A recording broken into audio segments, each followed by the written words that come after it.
It's time for another round of PatGPT.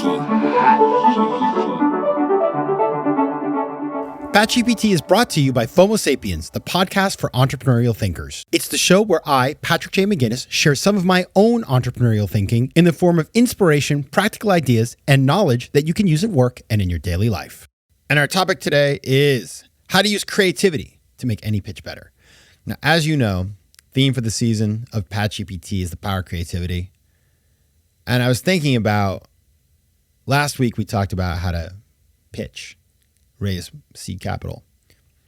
We did talk a little bit about how to structure that pitch. But the thing is, whether you're doing a seed capital pitch or you're pitching for a sales deal or you're pitching yourself for a job, if you're not creative, you're just going to melt into the crowd, fade into the crowd, as it were.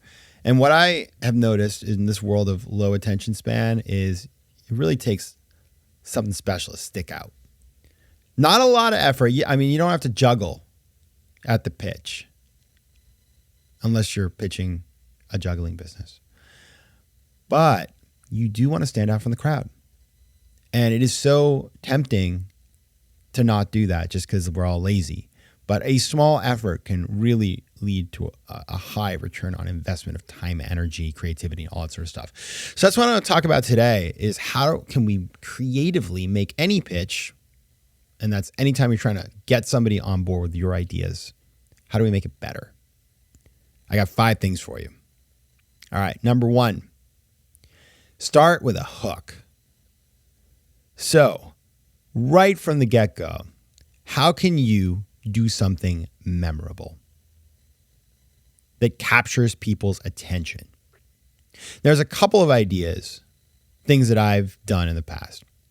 One is to have some sort of activity, group activity, say you're pitching to a group of people, that demonstrates the problem. So when I give talks about FOMO, I have people meditate, and then I have this soundtrack of crazy noises that plays from like phone sounds and stuff. I'm ruining this for any of you who are going to see me in the future, but I'm just telling you how it works. And it displays how hard it is to concentrate when we have distraction, and people really like it. They resonate.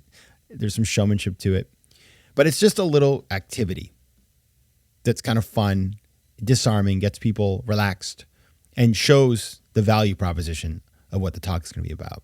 Another thing you can do that works really well and is really simple is ask a question to the audience or the person and then let them answer you. What is your biggest problem when it comes to sales? And then you just hear them out and then you figure out how to work that into your pitch, right? Something like that. Get the person talking, put the onus on them, make them think. That way they're not passive. They're pulled in and they're ready to listen and pay attention to what you're going to say. You only get one chance to make a first impression.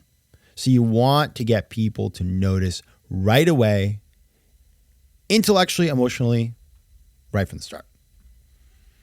All right, number 2, visualize your pitch. Use storytelling and imagery. So imagery and visual props are super powerful.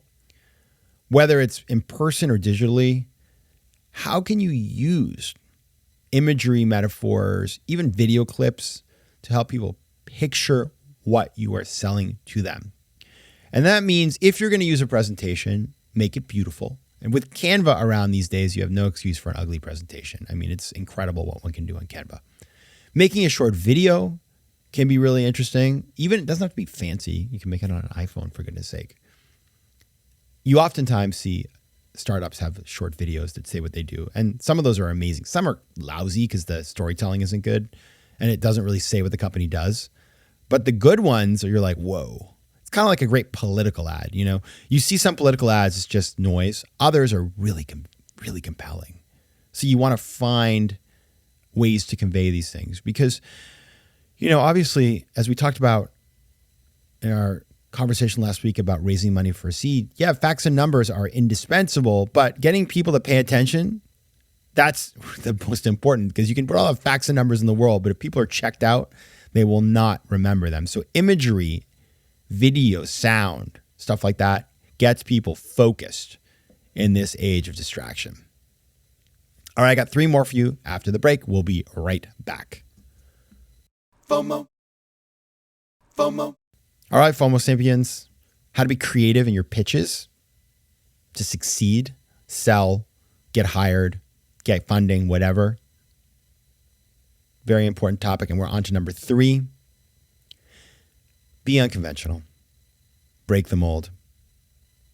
So people tend to do the same old story. I talked about the hero's journey last week. That's a great one people use.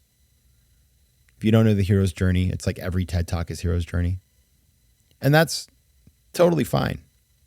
However, if you want to shake things up, relying on old chestnuts like the hero's journey exclusively may not help you. It's kind of like, have you ever been to a demo day? If you haven't been to a demo day, what is a demo day? It's like if a tech accelerator or incubator has a day where all the companies in their program pitch, and they use the same darn format, every one of them. By the time you're at company number 8, you're like, I've seen this before, and you check out. So how can you change things? You can make things interactive, as I talked about before. You can use a different medium. You can integrate music and video. You can change the order of the pitch. You can focus on different things. There's all kinds of ways. You can get people to do an activity. That's always very powerful. But making things interactive is very powerful, and it's not that hard. It's a lot of asking a smart question and then listening to the answer and integrating the answer into the pitch. That kind of stuff. It could be demoing the product. You just got to make sure it's going to work. You don't want the demo not to work during the pitch. That is like a classic disaster. So you got to have that really tight. I've seen people demo things before that are like half-baked. Do not do that. Got to have it tight. You're going to give people an aha moment that will delight and surprise them. They will never forget this. That's how you break the mold. Because the best pitches leave a lasting impression because they're different, right? So that right there, surprising your audience, is a powerful way to get people to remember you and want to back you. Number 4, engage emotions by making it personal. So this is another one that you have to be thoughtful about. It can be incredible if done authentically. If somebody has really lived through something in their life and what they're pitching relates that to make sense, it can really show why the person is doing the thing they're doing and why it's so important to them and why they're going to be committed and why this product is so relevant to them. That's amazing. I've seen the other side of that, which is like a kind of a BS version where somebody tells a story and you're sort of like, this feels like you made it up for the pitch, or it's just not very, it doesn't really feel very invested. It's kind of like the problem that you tell me that you were dealing with feels very light. Then you just know that somebody told them that they had to make it personal and they came up with a silly thing. Or it's overly emotional to the point where you're like, please don't tell me more. This is TMI. So there is a fine balance. But what's interesting, I just had a conversation with somebody. I was at a conference and I met a woman and I was telling her about me and she said, wow, you're so interesting. I'm so boring. And I was like, you're not boring. Tell me your life story. And she started to tell me her life story. She was super interesting. All of us have something interesting to say. We just have to look for it. And then we can make it, if possible, relevant within a pitch. Finally, analogies and metaphors. Make complex things simple. Now, the classic example in the tech world, which you can't, please don't do this because it's just been overused, is we are the Uber of ... We're the Uber of grocery delivery. We're the Uber of dog walkers, right? Back in the day when that was fresh, that was a very powerful analogy. But understanding a simple way to make your product come to life for people in the first 5 minutes, first 1 minute, that is very helpful. So it's really careful to think. It's important to think about that carefully because if you get it wrong, you could throw people off and get them focused on the wrong things, right? But finding a way to use analogies, metaphors, anything like that, just to simplify it and make it accessible to people, that is really powerful. Just test it out on people. before you use it to make sure there's no adverse consequences. Like if nowadays, if you were to use Uber or something, people have such an ingrained view of Uber and a lot of negative thoughts about Uber too, by the way, that they may actually end up with an impression that isn't quite right.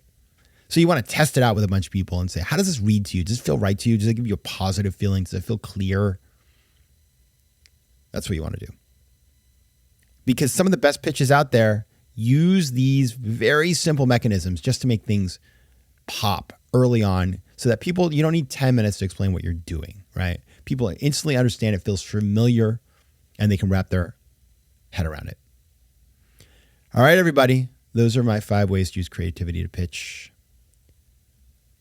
I'm sure you have some ideas. Feel free to reach out. Let's connect at patrickmcginnis.com, at PJMcGinnis on Twitter, at Patrick J. McGinnis on Instagram. We'll be back on Thursday with another episode of FOMO Sapiens. But until then, take care of yourselves, FOMO Sapiens, and PatGPT, stop generating. FOMO. FOMO Sapiens is recorded in New York City. Theme music is by Mike McGinnis, and editing and post-production is by Josh Elstro. If you like today's show, please be sure to rate it and recommend it to your friends. And as always, you can find me at FOMOSapiens.com and at PatrickMcGinnis.com. To advertise on FOMO Sapiens, reach out to contact@FOMOSapiens.com.